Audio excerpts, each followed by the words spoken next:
iPhone-ის უმაღლესი ტელეფონის მოდელი გადაეცემა. დღეს კომუნიკაციების კომისიაში გვაქვს მედია წიგნიერების კონკურსის ნამდვილი თუ მოგონილის დაჯილდოვება და ძალიან მალე გავიგებთ ვინ გახდნენ ამ კონკურსის გამარჯვებულები, მაგრამ ასევე ვიდეოს ბოლოს გავიგებთ თუ რითი იყო ეს დაჯილდოვება გამორჩეული სხვებისგან.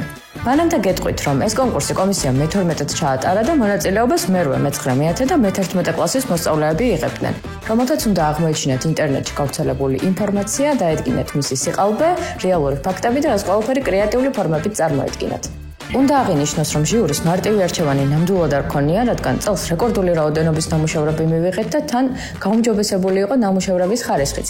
ამიტომ ძალიან გაჭირდა გამარჯვებულის გამოვლენა.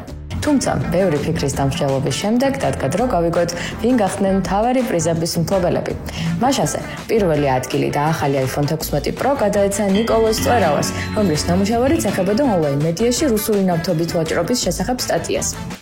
მეორე ადგილზე გავიდა მარიამ რუსმანაშვილი, რომელმაც კომისიისგან MacBook Air მიიღო და მან თავისი ნაშრომი CBS News-ში გავრცელებული დეზინფორმაციის შესახებ მოამზადა. მესამე ადგილი და iPad Air კი გადაეცა მარიამ ინიაძეს, რომლის ნამუშევარიც ქართული ღვინის ექსპორტის შესახებ გამოქვეყნებულ სტატიას ეხებოდა.